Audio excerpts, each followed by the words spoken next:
Welcome back to my channel. और आज हम करेंगे क्लास 6 की एक्सरसाइज 8.1 को कंटिन्यू। लेकिन उससे पहले मैं आपको समझाऊंगी कुछ कॉन्सेप्ट्स जिससे आपके सारे सम्स हो जाएंगे क्रिस्टल क्लियर। तो हम शुरू करेंगे कॉन्सेप्ट के साथ, जो कि आपका क्वेश्चन नंबर 3 है। वो किसके ऊपर बेस्ड है? जैसे हमने किया था उस दिन कि हमारे पास में जो प्लेस वैल्यू टेबल रहता है वो कुछ इस तरीके का होता है, वंस, टेंस, 100, 1000 और इसी तरीके से इस साइड में पॉइंट के मैं इस साइड चलती हूँ तो हमारे पास में नंबर आते हैं जैसे टेंस, उसके बाद में हमारे पास में आता है हंड्रेड्स। ये चीज आप कर चुके हो, लेकिन मुझे इसको रिमाइंड इसलिए करवाना है, जो आपका क्वेश्चन नंबर 3 है वो थोड़ा सा इस पे बेस्ड है कि आप कैसे डेसिमल बना सकते हो। तो चलिए इसको देखते हैं। मान लो मेरे पास में कहीं लिखा आ जाए 5/10, तो इसका मतलब ये हुआ कि मेरा जो 5 नंबर है वो कौन सी प्लेस पे है? 10th प्लेस पे है। तो कैसे हम इसको करेंगे, मैं थोड़ा सा आपको आइडिया दूंगी सो दैट आप बहुत ही आसानी से उसको कर लोगे। चलिए देखो जरा, अगर मेरे पास में नीचे 10 हो, यू कैन से दैट अगर मेरे पास में नीचे 0 हो, ओनली 1 0, तो आपने जितनी नंबर ऑफ 0 हो उतना ही डिजिट ऊपर का छोड़ना है। जैसे फॉर एग्जाम्पल इस 0 के लिए मेरे पास में सिर्फ 1 डिजिट है और सेम केस 0 भी 1 ही है, तो मेरे पास आंसर कैसा बनेगा 5 और यहाँ लग जाएगा पॉइंट। इसके आगे कोई नंबर नहीं है इसलिए ये बन जाएगा 0.5। और अगर मैं यहाँ पर नंबर लेके चलूं 12/10, फिर से वही बात, नीचे ओनली 1 0 है तो हम सिर्फ एक 0 के लिए एक नंबर लेंगे और उसके यहाँ पर पॉइंट लगाकर आगे जितने नंबर होंगे उसके लिए सेम टू सेम वैसे ही लिख देंगे। ध्यान रखना, अगर हमारे पास में 10 है तो ओनली 1 नंबर आपको छोड़कर इधर पॉइंट लेना है। मतलब आपके पास अगर सिंगल 0 है तो आप एक ही डिजिट यहाँ पर लेके चलोगे एंड वहां पर आप क्या करोगे, फ्रंट पे पॉइंट लगाकर same as it is number को आगे लिख दोगे। अगेन अगर मेरे पास में नंबर 235/10 आ जाता है तो इसको आप कैसे लिखोगे? अब तो बहुत से बच्चों को आ गया होगा। तो यहाँ पर 0 हमारे पास में फिर से 1 ही है, तो इट मीन्स हम ओनली 1 डिजिट यहाँ पे छोड़ेंगे और उसके बाद पॉइंट लगाकर जो लिखा हुआ है एज इट इज नंबर को लिख लेंगे। आई होप आपको ये 10th वाला केस समझ आ गया होगा। तो चलिए हम स्टार्ट करते हैं कुछ क्वेश्चंस इसके।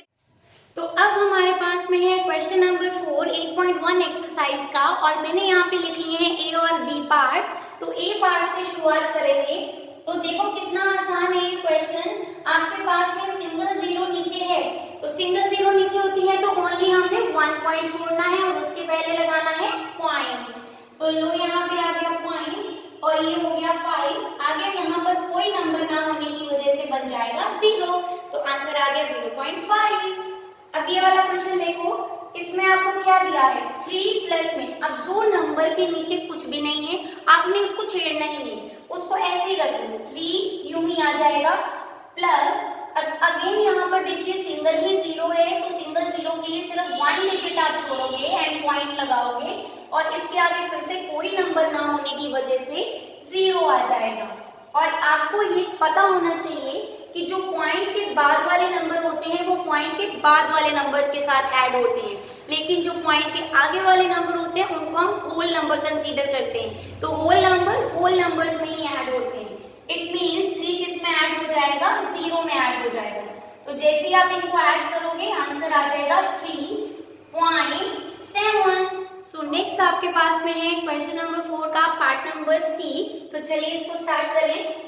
आपके पास में यहाँ पर जो होल नंबर में आएंगे वो है 260 एंड 5 और 10 प्लेस वाला नंबर सिर्फ एक ही है। तो चलिए इसको कैसे लिखेंगे, 200 को 60 में ऐड करो, 60 को 5 में ऐड करो, ये पूरा ओवरऑल नंबर कैसा बन जाएगा 265। 200 प्लस 60 प्लस 5 gives 265 प्लस, फिर से वही बात, एक ही अगर 0 है तो 0 के लिए सिंगल नंबर छोड़कर पॉइंट लगाकर आगे कुछ ना होने की वजह से 0 लग जाएगा और ये वाला 265 ऐड हो जाएगा इस 0 में। तो जैसे आप इन दोनों को ऐड करोगे पॉइंट वाले के बाद में 1 ही रह जाएगा, लेकिन 265 में 0 ऐड करने पर बन जाएगा 265.1। तो आंसर आपके पास में आ गया 265.1। सो नेक्स्ट हमारे पास में है वही उसी का क्वेश्चन नंबर 4 का पार्ट नंबर डी। तो चलिए इसको करते हैं हम स्टार्ट। आपके पास में यहाँ पर दिया हुआ है 70। ये अगेन वही बात बोलूंगी, ये होल नंबर है और यहाँ पर आपके पास में 10 है। इट मींस एक जीरो के लिए सिंगल नंबर आपको छोड़कर पॉइंट लगाना है। यहाँ कुछ नहीं है तो जीरो आएगा आपके पास में। 70 में जीरो ऐड करने पर 70.8 आपके पास बन गया। ये आंसर है आपका 70.8। अब ये वाला क्वेश्चन साथ में देखिए जरा, ई पार्ट भी मैंने लिखा हुआ है यहाँ पे। ये देखो कैसे आएगा। आपके पास में ऊपर 2 नंबर्स हैं लेकिन नीचे तो हमारे पास में सिर्फ 10 है। तो कैसे इसको करेंगे? सिंगल जीरो के लिए सिंगल नंबर हमारे पास में छोड़कर पॉइंट लगेगा और ये नंबर एज इट इज यहाँ आ जाएगा। देखो कितना सिंपल क्वेश्चन है ना। नेक्स्ट क्वेश्चन है आपके पास में इसका एफ पार्ट। तो कैसे करेंगे हम इसको? आपके पास में 4 है तो 4 ऐसे ही रहेगा, प्लस में यहाँ पर ये जो आपको 2/10 दिया है उसको हम ऐसे लिख लेंगे। उसके बाद 4 प्लस यहाँ पे कितना बनेगा? Single zero. इट मींस हम सिंगल नंबर छोड़कर पॉइंट लगाकर फ्रंट में कुछ नहीं है तो जीरो एंड 4 ऐड हो जाएगा इस जीरो में। यहाँ ऐड करना है, इसमें ऐड नहीं करना। तो 4.2 आपका आंसर बन जाएगा। 4.2 आपका आंसर बन गया। तो ये आपका क्वेश्चन है, इजी है ये वाला। नेक्स्ट देखो जरा, ऐसे क्वेश्चन को कैसे करते हैं। बेटा हमारे पास में ये जो फ्रैक्शन वाले क्वेश्चन होते हैं हम इनको क्या करते हैं, डिवाइड करके भी कर सकते हैं और इन्हीं क्वेश्चन को हम मल्टीप्लाई करके कुछ ऐसा सॉल्व करेंगे जिससे ये आंसर ऐसा ही कुछ बन जाएगा। तो चलिए करते हैं इसको। आपको सबको पता होगा 2 का टेबल तो आई थिंक सबको ही आता है। मुझे इस 2 को 10 बनाना है तो आपको भी समझ में आ गया होगा कि हमें 5 लेके चलना पड़ेगा सो दैट ये 10 बन जाए।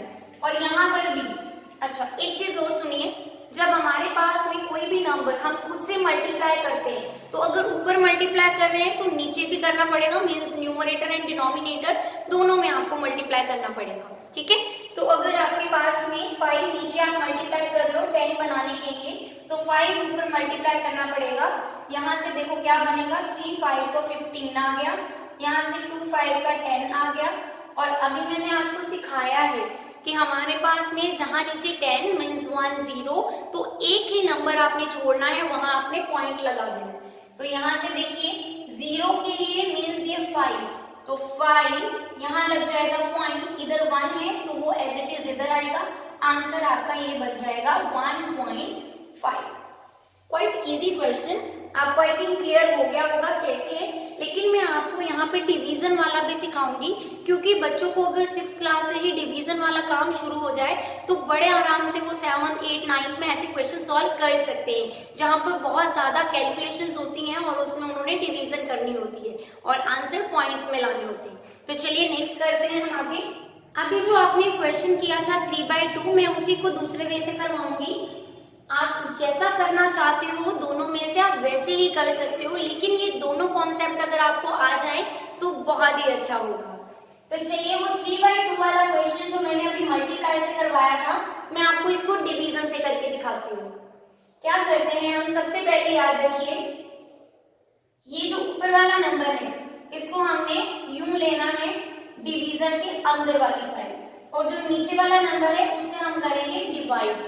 अब 2 के टेबल में 3 कहाँ आता है, 1 पे, तो यस तो 2 1 हो गया 2 तो यहाँ पे रिमाइंडर आ गया 1।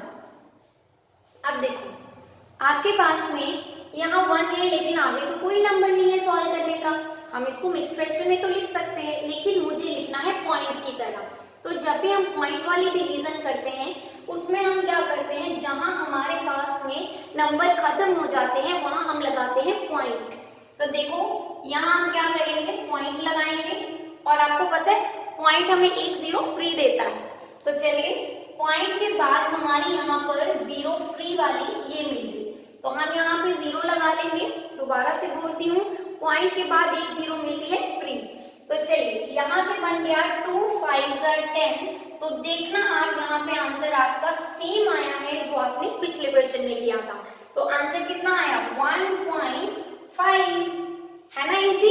आपके पास में डिवीजन से भी सेम आंसर आ जाता है। अगेन आपके पास में जो नेक्स्ट क्वेश्चन है h एंड i वाला, अगेन वो फ्रैक्शन में है। तो चलो इसको सॉल्व कैसे करेंगे, 2/5 ले लेते हैं। अब 5 को 10 बनाना है, तो 5 को 10 बनाने के लिए किससे मल्टीप्लाई होगा, 2 के साथ में। तो चलिए इसको 2 से मल्टीप्लाई कर लिया तो ऊपर भी करना पड़ेगा मल्टीप्लाई।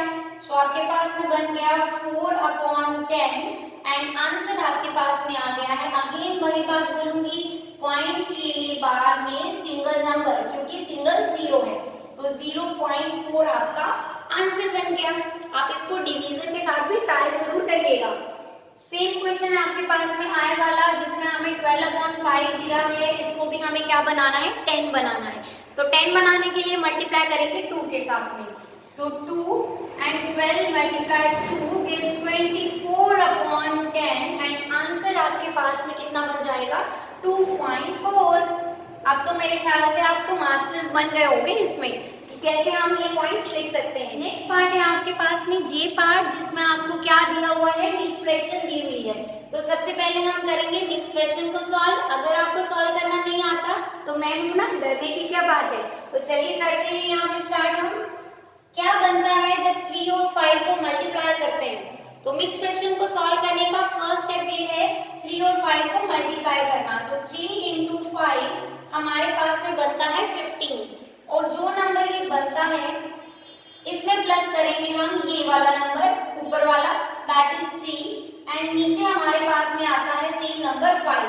तो 5 3 का बन गया 15 एंड प्लस 3 अपॉन में आ गया 5। तो आपके पास में ये जो मिक्स फ्रैक्शन थी इसका आंसर क्या बन गया है, 18/5। तो ये आपकी फ्रैक्शन है जिसको आपको आगे सॉल्व करना है। तो आपको आता है आगे कैसे सॉल्व करना है, इसको भी 2 से मल्टीप्लाई है, इसको भी 2 से मल्टीप्लाई। आंसर बन गया 36/10 और ये आपके पास में बन गया है 3.6। तो लीजिए आपके पास में आंसर आ गया इस क्वेश्चन का 3.6। नेक्स्ट क्वेश्चन आपके पास में है के पार्ट, जिसमें आपको अगेन मिक्स फ्रैक्शन दी है। फिर से वही करेंगे, 4 2 का 8 और उसमें 1 ऐड हो जाएगा, दैट इज 9। 4 2 का 8 मींस इन दोनों को मल्टीप्लाई करा है और इसको प्लस करा है। 4 2 8 प्लस 1/2 गिव्स 9/2। तो आपके पास में यहाँ पर फिर से अब 2 को क्या बनाना है, 10 बनाना है। तो किससे मल्टीप्लाई करेंगे, 5 के साथ में।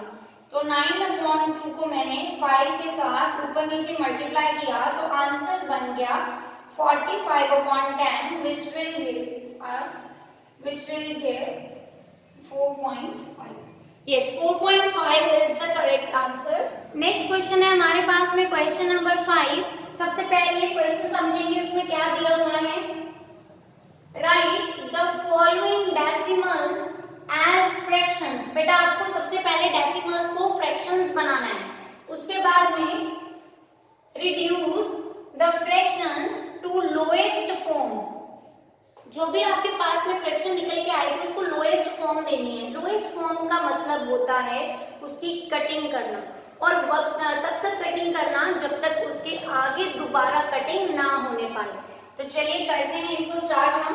क्वेश्चन नंबर 5 के ए पार्ट से 0.6। अब पॉइंट के बाद में कितना नंबर है, सिंगल नंबर, और सिंगल नंबर के लिए 1 0 होती थी, इसका मतलब हम 10 लेके चलेंगे। तो ये बन गया 6/10। अब ये तो हमारा फ्रैक्शन पार्ट आ गया, लेकिन हमें तो उसको लोएस्ट फॉर्म में भी बनाना है। तो हम कौन से टेबल पे इसको कट करेंगे, तो इसकी कटिंग होगी इस तरीके से, 2 3 का 6 और 2 5 का 10। अगर किसी बच्चे को कटिंग में प्रॉब्लम है तो वो यहाँ पर समझ ले, एक ही टेबल आपने पढ़ना होता है, जैसे 2 का या 3 का 4 का कोई भी टेबल जिसमें ये दोनों नंबर आ सके। आपके पास भी यहाँ पर 6 और 10 थे, और मुझे पता है कि 2 के टेबल में 6 भी आता है और 10 भी आता है। तो यहाँ पर बन गया 2 3 का 6 एंड 2 5 का 10। इसलिए मेरी जो लोएस्ट फ्रैक्शन है वो 3/5 बनी, क्योंकि इसकी फर्दर कटिंग नहीं होती। तो चलिए ये क्वेश्चन का आंसर बन गया 3/5। बढ़ते हैं बी पार्ट की तरफ। यहाँ आपके पास में क्या दिया है, 2.5। अब 2.5 जो है अगेन पॉइंट के बाद सिंगल नंबर है तो नीचे मैं 10 लिख सकती हूँ, और उसके बाद ये तो मेरी फ्रैक्शन फॉर्म आ गई। अब दोनों नंबर्स मेरे 5 के टेबल में आते हैं, 5 5 का 25 एंड 5 2 का 10, तो 5 5 का 25, 5 2 का 10, इट विल गिव यू 5/2। यहाँ लिख देती हूँ फ्रंट में, 5/2 इसका आंसर हो गया। ठीक है, ये कट किया था। चलो नेक्स्ट करते हैं सी पार्ट। सी पार्ट में आपको 1.0 दिया हुआ है, तो 1.0 के लिए 10 के नीचे आएगा 10, और हमारे पास में इसकी कटिंग होकर कितना बनता है 1। और आपको एक और बात मैं बताऊंगी, अगर पॉइंट के बाद में 0 है तो हम उसको कंसीडर नहीं करते हैं। क्यों नहीं करते हैं? अगर पॉइंट के बाद ओनली 0 है, अगर इसके आगे कोई नंबर होता तो कंसीडर किया जाता। फॉर एग्जाम्पल अगर यहीं पर 1.02 होता तो वो कंसीडर किया जाता, लेकिन अब हमारे पास में 1.0 है, तो इसको आप ऐसे भी लिख सकते हो, ये ना लिखकर आप इसको 1 अकेला भी लिखोगे तो भी ठीक होगा, क्योंकि ये होल नंबर होता है। और अगर मैं इसकी लोएस्ट फॉर्म बनाऊं तो वो भी आंसर 1 ही रहेगा, तो आपके पास में सी पार्ट का आंसर 1 आएगा। नेक्स्ट आपके पास में है डी पार्ट, जिसमें आपको क्या दिया हुआ है 3.8, और इसको आप कैसे लिखोगे 38/10, क्योंकि पॉइंट के बाद सिंगल नंबर है तो 10 लगता है, ये फ्रैक्शन हो गई। दोनों ही हमारे, क्योंकि इवन नंबर है, इवन नंबर मीन्स जो 2 के टेबल में चले जाता है, तो ये हमारे पास में 2 से डिवाइड हो जाएगा। तो बेटा आपके पास में इसको अगर आप 2 से डिवाइड करोगे तो 19 आ जाएगा। मैं यहाँ पर कट करके लिखती हूँ, तो ये आपके पास में 38/10, ये आ गया 19, एंड ये 2 के टेबल पर आता है 5 पे, तो आंसर आ गया 19/5। तो ये आपके पास 19/5 लोएस्ट टर्म आ गई। ठीक है, इजी क्वेश्चन था ये भी। आगे ई पार्ट देखिए जरा, इसमें आपको 137/10 लेना है, क्योंकि ये वाला पार्ट होल नंबर है और ये वाला पॉइंट के बाद सिंगल नंबर है, और आपके पास में ये आगे फर्दर कट नहीं होता क्योंकि ये प्राइम नंबर है। तो इट मींस इसकी अगर मैं लोएस्ट फॉर्म भी लिखूं तो वो भी आंसर सिंपल यही रहेगा। अगर फ्रैक्शन की बात करें तो फ्रैक्शन भी यही है, और अगर इसकी लोएस्ट पार्ट की बात करें तो ये लोएस्ट टर्म में भी ऐसा ही निकलेगा। तो आंसर आपके पास में 137/10 आ गया। इसी तरह एफ पार्ट करते हैं। एफ पार्ट में आपके पास में 21.2 दिया हुआ है, और इस पॉइंट को अगर मैं अगेन इरेज करती हूँ तो मेरे पास में नीचे 10 रह जाएगा, और क्योंकि फ्रैक्शन मेरे पास 2/10 है तो इसकी कटिंग हम, क्योंकि इवन नंबर है तो ये 2 से डिवाइड होगा, तो यहाँ से बनेगा 106, कट कर लेना, एंड यहाँ पर 2 5 10, कटिंग करने के बाद आपके पास आंसर 106/5 आ गया। तो ये आपके एफ तक पार्ट हो गए। नेक्स्ट पार्ट है आपके पास में जी पार्ट, जिसमें 6.4 दिया है, इसको हम लिख सकते हैं 64/10, और ये भी आपके पास में 2 के टेबल पे डिवाइड हो जाता है, तो इसका आंसर बन जाएगा हमारे पास में 2 3 का 6 एंड 2 2 का 4 एंड 2 5 का 10, दैट मींस 32/5 इज आंसर। ठीक है, ये आपके पास में आंसर आ गया। नेक्स्ट क्वेश्चन हमारे पास में है क्वेश्चन नंबर 6, जिसमें क्या लिखा हुआ है, express the following as centimetre. आपको बेटा सेंटीमीटर में लिखना है, वो भी डेसिमल की फॉर्म में। अब सबसे पहले तो ये क्वेश्चन समझना पड़ेगा आपको, इसका कॉन्सेप्ट कैसे है, कैसे इसको सॉल्व करते हैं। तो देखो क्वेश्चन आपको किसमें दिया है, mm मतलब मिलीमीटर्स में दिया है। हर एक बच्चे को पता होगा कि जब हम 1 सेंटीमीटर से मिलीमीटर बनाते थे तो 10 आता था यहाँ पर, कि 1 सेंटीमीटर 10 मिलीमीटर के इक्वल होता है। लेकिन क्या अगर हम इसको उल्टा कर दे तो क्या होगा, अगर मिलीमीटर यहाँ 1 रहेगा तो 10 इस साइड में जाकर डिवाइड हो जाएगा। डिवाइड का मतलब कैसे लिखा जाएगा, ये 1 millimetre is equal to 1/10 centimetres. तो आपके पास में ये स्पेशल आपने याद रखना है कि अगर मेरे पास में मिलीमीटर्स में है तो मुझे 10 से डिवाइड करके उसको सेंटीमीटर बनाना है। तो हमारे पास में आंसर देखो कैसे बनेगा, अगर 1 millimeter is equal to 1/10 centimeters, then 2 millimeters is equal आपको पता है इसको कैसे लिखते हैं, 0.2 सेंटीमीटर। तो ये आपका आंसर हो गया। सो नेक्स्ट आपके पास में क्वेश्चन है बी पार्ट इसका।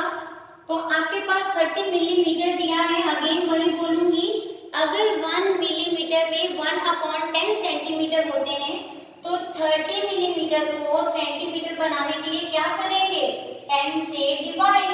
तो ये हमारे पास में आंसर कितना आ गया, 0 एंड 0 कट हो जाएगी तो 3 सेंटीमीटर भी लिख सकते हो। यहाँ आप इसको अगर लिखना चाहते, ये देखो ऐसे भी लिख सकते थे, आप ये ना कट करो। तो जैसे आपको मैंने पॉइंट में सिखाया हुआ है तो आप इसको 3.0 सेंटीमीटर लिख दोगे, ये भी इसका आंसर हो जाएगा। अकेला 3 सेंटीमीटर लिखोगे तो भी ठीक है, अगर आप इसको 3.0 करके लिखते हो तो भी ठीक है। बेटा ये दोनों ही आंसर आपके ठीक आएंगे। तो ये आपका बी पार्ट हो गया। अब हम सी पार्ट करते हैं। सी पार्ट में भी वही कंडीशन लगेगी कि 1 मिलीमीटर से अगर सेंटीमीटर बनाने हैं तो 10 से क्या करना पड़ेगा, डिवाइड करना पड़ेगा। तो 106/10 that is centimetres and answer आपके पास में सिंगल जीरो मतलब सिंगल डिजिट को छोड़ देना एंड यहाँ पॉइंट लगाकर 11.6 आ जाएगा। तो ये आपके पास में कितना आ गया, 11.6 सेंटीमीटर। तो ये आपका सी पार्ट हो गया। डी इसका पार्ट है, हम देखो यहाँ पे 4 सेंटीमीटर 2 मिलीमीटर। अब सेंटीमीटर वाले को आपने बिल्कुल टच नहीं करना, उसको एज इट इज ही रहने देना है। और प्लस हम यहाँ पर ऐसे लिखेंगे, जो मिलीमीटर वाली टर्म है उसको हम क्या करेंगे, चेंज करेंगे अपॉन 10 लगाकर, ताकि ये भी क्या बन जाए, सेंटीमीटर में चेंज हो जाए। ये तो ऑलरेडी सेंटीमीटर में थी, मिलीमीटर को भी हमने सेंटीमीटर बना लिया। ये सेंटीमीटर में ऑलरेडी थी और ये देखो मैंने यहाँ पर इसको भी सेंटीमीटर में चेंज कर दिया। तो ये बन गया मेरे पास में 4 प्लस इसको हम लिखते हैं 0.2 एंड आंसर आपके पास में 4 इस 0 में ऐड होता है तो 4.2 सेंटीमीटर आपका आंसर है। तो ये 4.2 सेंटीमीटर आपके पास आंसर बन जाएगा। नेक्स्ट क्वेश्चन देखो जरा 162। इसको क्या करना है, अगेन वही काम, 10 से डिवाइड करके सेंटीमीटर में चेंज करना है। आपके पास आ जाएगा 16.2 सेंटीमीटर। ये भी आपका इजी क्वेश्चन है। और नेक्स्ट वाला भी बहुत इजी है, उसमें भी हमने क्या करना था, मिलीमीटर को सेंटीमीटर में चेंज करना है। तो यहाँ पर भी आपके पास में 10 से डिवाइड करने पर आंसर बन जाएगा 8.3 सेंटीमीटर। तो ये आपके सारे पार्ट्स हो गए। नेक्स्ट हमारे पास में क्वेश्चन नंबर 7, उसमें हमने क्या करना है, between which 2 whole numbers line are given numbers like. आपने होल नंबर्स ढूंढने हैं जिनके बीच आपका कोई जो नंबर है, जो भी आपके यहाँ पे क्वेश्चन होंगे उसके बिहाफ पर, किसमें वो लाई कर रहे हैं और उसके बाद में कौन सा होल नंबर नियरर है उस नंबर के। फॉर एग्जाम्पल अगर आपके पास में, जैसे पहले तो नंबर लाइन को समझो, उसके बाद में आपको इसका पार्ट करवाता हूँ। आपके पास में जैसे आपने स्केल देखा है तो 0 और 1 के बीच में टोटल लाइंस आती हैं यहाँ पर 9। जैसे ये बन जाता है आपका 0.1, ये होगा आपका 0.2, ये आपका 0.3, ये 0.4, देन 0.5, 0.6, 0.7, 0.8 और ये 0.9। तो हर एक नंबर यहाँ पे ये वाला या ये सारे आपके 0 पॉइंट, पहला नंबर 0 चलता है, 0.1 2 3 4 5 6 7 8 9 एंड देन 1 आ जाता है। इसी तरह 1.1 1.2 1.3 1.4 1.5 1.6 1.7 1.8 1.9 एंड 2 एंड सो ऑन। हमारे पास में नंबर 2.1 2 3 4 5 6 7 8 9 एंड 3, इसी तरह 3.1 3.2 3.3 4 5 ऐसे करते हुए 4 तक एंड सो ऑन कंटिन्यूअसली हर एक में इसी तरीके से चलता जाता है। जैसे आपके पास में 0.8 है तो आप ढूंढ सकते हो 0.8 कहाँ है, यहाँ पर, और 0.8 बिल्कुल 1 के पास में है और 0 से ये शुरू हो रहा है, तो मतलब ये किन के बिटवीन में आ रहा है, 0 एंड 1 के बिटवीन में आ रहा है। और किसके बिल्कुल नियरर है, तो 1 के नियरर है आप इसको ऐसे लिख सकते हैं नियरर टू 1, नियरर किसके है 1 की। इसी तरह बी पार्ट में आप देखो 5.1 है तो यहाँ पे 5.1 इधर आएगा और वो बिल्कुल 5 के करीब है और 6 तक ये नंबर जाता है, आंसर बन जाएगा 5 and 6 और किसके पास में है 5 के पास में, तो नियरर नंबर का आंसर 5 हो जाएगा। 2.6 देखिए तो 2.6, 2.1, 2.2, 3, 4, 5, 6 तो 2.6 जो है वो बिल्कुल 3 के पास में आ रहा है और 2 और 3 के बीच में आ रहा है तो ये आ जाएगा 2 and 3 और नियरर किसके आ गया, ये 3 के नियरर आ गया। इसी तरह आप देख सकते हो 6.4 को भी, 6.4 आपके पास में यहाँ इधर लाई करेगा और 6 और 7 जो है आपके पास में इनके बिटवीन में ये नंबर आ रहा है और साथ में ये किसके पास में है 6 के नियर बाय है, 7 से थोड़ा दूर है तो इसलिए इसका नियरर नंबर 6 आ जाएगा। आपको समझ में आ गया होगा कि कैसे हमें नंबर लाइन पे ये नंबर्स लेने होते हैं और कैसे नंबर्स को हम ऐसे रिप्रेजेंट कर सकते हैं। नेक्स्ट हमारे पास में क्वेश्चन नंबर 8 है जिसमें आपने सारे नंबर्स को नंबर लाइन पे रिप्रेजेंट करना है। तो पहला है 0.2 तो ये देखो 0.1, 0.2 यहाँ आपका नंबर रिप्रेजेंट हो जाएगा। 1.9 तो 1.1, 2, 3, 4, 5, 6, 7, 8, 9 तो यहाँ पर आपका 1.9 रिप्रेजेंट हो जाएगा। 1.1 को रिप्रेजेंट करवाना है तो यहाँ से देखिए 1 से 1.1 इधर आ जाएगा। 2.5 को रिप्रेजेंट कराना है तो 2.5 आपका इधर 1, 2, 3, 4 फिफ्थ लाइन पे 2.5 आपका रिप्रेजेंट हो जाएगा। तो ये आपका नंबर लाइन पे रिप्रेजेंटेशन हो गया। क्वेश्चन नंबर 10 के ए पार्ट में आपको दिया है length of the Ramesh notebook is 9 centimetre 5 millimetre, what will be its length in centimetre, centimetre में लेना है। पहले जैसे क्वेश्चन है आपको लेंथ क्या दी हुई है पहले मैं वो लिख लेती हूँ, वो दी है 9 सेंटीमीटर एंड 5 मिलीमीटर और इसको मुझे चेंज करना है सेंटीमीटर में तो यहाँ मैं लिख लेती हूँ इन सेंटीमीटर्स। ये बन जाएगा 9 प्लस जो 5 मिलीमीटर है उसके नीचे 10 लगाकर इसको हम सेंटीमीटर में चेंज कर लेंगे। ये सेंटीमीटर ऑलरेडी है, ये बन गया 9 प्लस 0.5 सेंटीमीटर एंड 9 0 में ऐड होकर बन जाएगा 9.5 सेंटीमीटर। तो ये आपके पास में आंसर हो गया एक पार्ट। सो बी पार्ट आपके पास में 10th क्वेश्चन का क्या दिया हुआ है, लेंथ यंग ग्राम प्लांट की आपको 65 मिलीमीटर दी हुई है एंड आपको इसको भी किसमें चेंज करना है, सेंटीमीटर्स में चेंज करना है। तो लेंथ में लिख लेती हूँ यहाँ पर अगेन पिछले जैसा ही क्वेश्चन है आपके पास, ये बन गया 65 मिलीमीटर्स एंड आपको इन सेंटीमीटर में लेना है तो 10 से करना पड़ेगा डिवाइड, तो ये बन गया 6.5 सेंटीमीटर्स। तो यहाँ पे आपकी एक्सरसाइज कंप्लीट हो जाती है। कल मैं मिलूंगी आपको 8.2 एक्सरसाइज के साथ। तब तक खुश रहिए, हंसते रहिए, मजे करिए एंड मेरे साथ में यहाँ पर कनेक्टेड रहिए। थैंक यू सो मच बेटा।